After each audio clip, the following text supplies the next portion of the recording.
what you did last night, but I spent 90 minutes on a stage debating a guy who has the morals of an alley cat.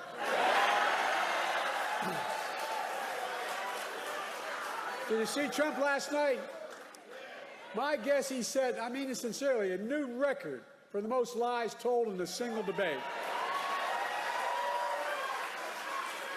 He lied about the great economy he created. He lied about the pandemic he botched, killing millions of people. He closed businesses. He closed schools, losing their homes, people all over this country. America was flat on its back. So I told Trump that he was just one of two presidents in American history who left office with fewer jobs than he started. Herbert Hoover was the other one. That's why I call him Donald Herbert Hoover Trump.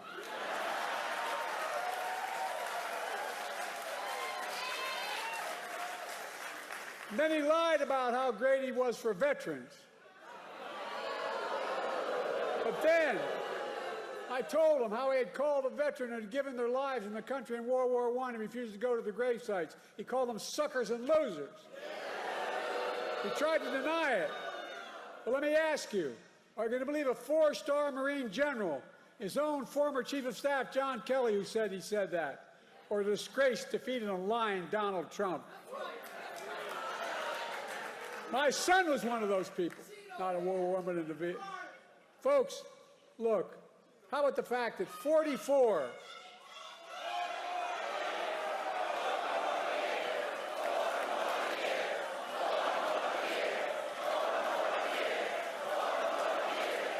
How about the fact, that's okay. How about the fact that 40 out of his 44 top advisors, including the vice president, aren't supporting him this time around? The people who know him best, 40 of them said, I will not support the man I work for this time around. It tells you a lot about the person who knows him. Look, he lied about how great he was on crime. I had to remind him that he oversaw a record increase in murder rates in 2020. On my watch, violent crime has hit a 50-year low. There's more to do, but 50-year low. And then I pointed out that the only convicted criminal on the stage last night was Donald Trump. When I thought about his 34 felony convictions, his sexual assault on a woman in a public place, his being fined $400 million for business fraud, I thought to myself, Donald Trump isn't just a convicted felon. Donald Trump is a one-man crime wave.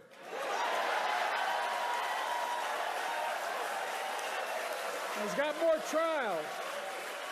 He's got more trials coming up. Well, it's time for that. Look, the thing that bothers me maybe most about him, he has no respect for women or the law. He doesn't. And then, his biggest lie, he lied about how he had nothing to do with the insurrection of January 6th. We all saw with our own eyes. We watched it on television. We saw thousands in his direction attack the Capitol. We saw police being attacked, the Capitol being ransacked, the mob hunting for Speaker Pelosi, gallows literally set up for Mike Pence. And then he told them as he sat in the dining room, the private dining room, one door off my Oval Office. He sat there for 3 hours watching the TV. He did not a single thing to stop it. Nothing. Nothing at all. And now he wants to pardon all those convicted and criminals. But folks, for all his lies, we learned some important truths about Donald Trump last night.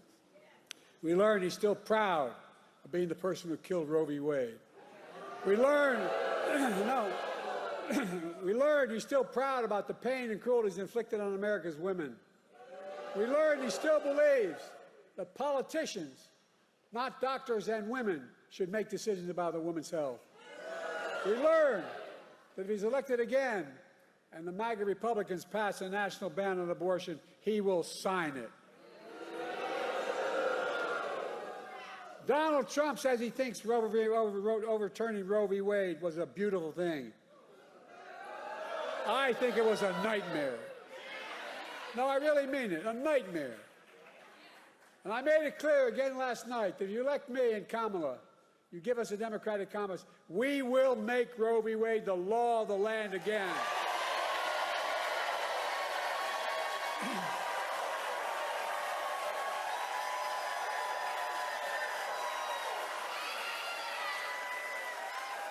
He continued to lie.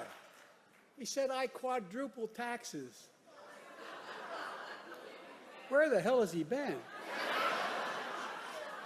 Which is a simple lie. I didn't raise a tax on anyone in America who they made less than $400,000 a year. And I won't in my second term either. We learned that Trump,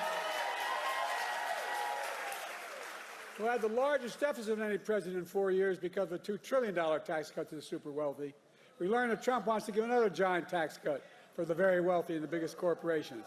This time, $5 trillion, not a joke, $5 trillion. To pay for it, he's going to cut Medicare and Social Security.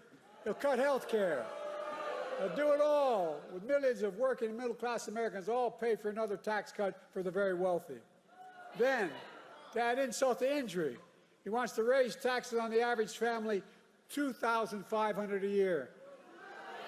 What amounts to a new 10% sales tax on all products imported in America. That's his new plan. For food, coffee, candy bars, and so much more. It's going to raise the tax on the average family $2,500 a year. And most dangerously, though, we learned that Donald Trump will not respect this year's election outcome. He's still not respecting the last time out. Well, think about it. Every court in Iran ruled that it was a fair election. He's still denying it, still telling lies. 3 times Trump was asked last night by the moderators, would he respect the election results if he lost this time? 3 times he refused to answer. 3 times. Folks, Donald Trump refused to accept the results in 2020. We all saw what happened on January the 6th. It's a direct consequence of that. It was an international embarrassment. By the way, as I go to these international meetings, I know every major world leader, and I literally, because I've been around, as you might have noticed. But they asked me, did he really mean this? Was this real? It caused a constitutional crisis and international embarrassment. Now, Trump is making it clear that if he doesn't win this time, there will be, in his words, bloodshed. No president has ever said anything like that. No president. His words, not mine. We're going to let Donald Trump attack our